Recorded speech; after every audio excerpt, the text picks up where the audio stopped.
వీక్షకులందరికీ నమస్కారం. గతంలో మనం ఒక వీడియో కూడా చేయడం జరిగింది. అప్పు ఇస్తే జైలుకే అని. తాజాగా తమిళనాడు ప్రభుత్వం అప్పు గనక బలవంతంగా వసూలు చేస్తే 5 సంవత్సరాల జైలు శిక్ష, 5 లక్షల పెనాల్టీ జరిమానా విధించే చట్టానికి రాష్ట్రపతి తమిళనాడు గవర్నరు ఆమోదం తెలిపారు. తాజాగా తమిళనాడులో ఎవరైతే అప్పులు ఇచ్చిన సంస్థలు వ్యక్తులు ఉన్నారో వారు బలవంతంగా వసూలు చేయటం, అప్పు తీసుకున్న వారి మీద దౌర్జన్యం చేయటం, వారితో పరుష పదజాలం ఉపయోగించడం, వారిని అవమానించడం, బజారుకు లాగడం, ఇవన్నీ చేయడం వల్ల ఇటీవల కాలంలో తమిళనాడులో గడిచిన సంవత్సర కాలంలో 80 మంది పైగా ఆత్మహత్యలకు పాల్పడ్డారు.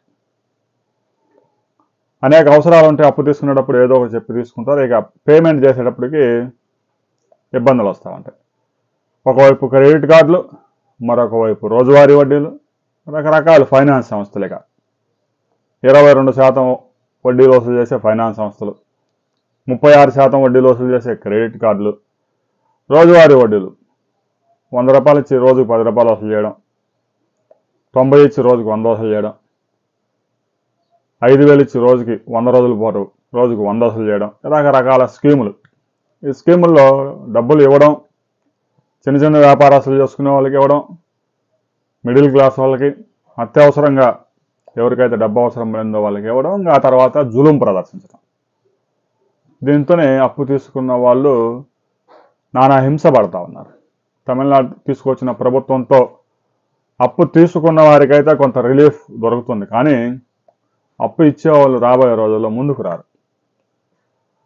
అప్పులు ఇచ్చిన తర్వాత బతిమలాడుకుంటే అప్పులు వసూలుగా అయ్యే పరిస్థితి ఉండదు. అవతల అంత సాఫ్ట్గా అప్పులు వసూలు అయితే అప్పులు ఇచ్చినవాడు వాళ్ళని అవమానకరంగా మాట్లాడడం, వారి మీద దాడులు దిగడం, వారిని బజారు గుంజడం, బజారులో పంచాయతీలు పెట్టడం ఎందుకు చేస్తాడు?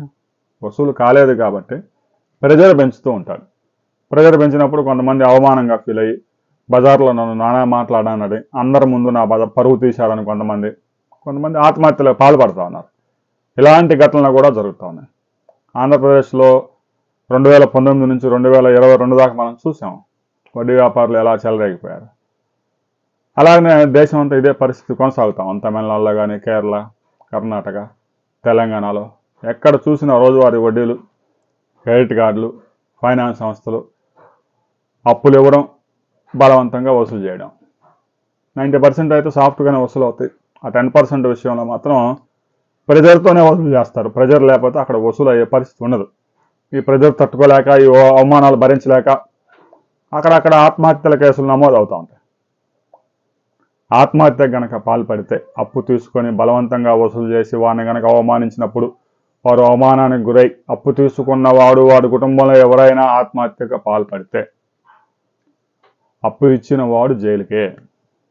5 సంవత్సరాల కనీసం జైలు శిక్ష, 5 లక్షల రూపాయల జరిమానా విధించే చట్టానికి తమిళనాడు ప్రభుత్వం ఆమోదం తెలిపింది.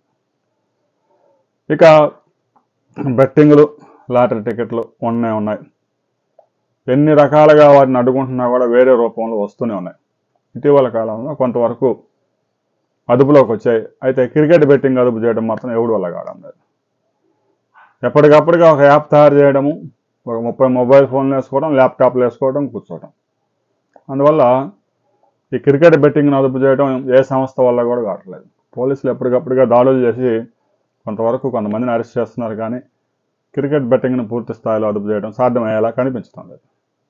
రాబోయే రోజుల్లో ఈ అప్పులు వసూలు చేసే క్రమంలో గనక బలవంతంగా ప్రజలు గనక తీసుకొస్తే, తమిళనాడు తీసుకొచ్చిన ఏదైతే చట్టం ఉందో మిగతా రాష్ట్రాల్లో కూడా అలాంటి చట్టం వచ్చే అవకాశం ఉంది. ఇప్పటికే చాలా రాష్ట్రాల్లో అప్పు తీసుకున్న వారికి కూడా రక్షణ కల్పిస్తూ ఉన్నాయి. బలవంతంగా వసూలు చేయడాన్ని ఏ రాష్ట్రం కూడా అంగీకరించదు. సాఫ్ట్గా వసూలు చేసుకోవాల్సిందే.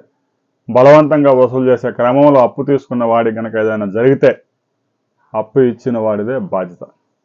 దీనివల్ల కొన్ని ప్రయోజనాలు ఉన్నాయి, కొన్ని నష్టాలు కూడా ఉన్నాయి. వాటి గురించి మరో వీడియోలో మనం తెలుసుకుందాం.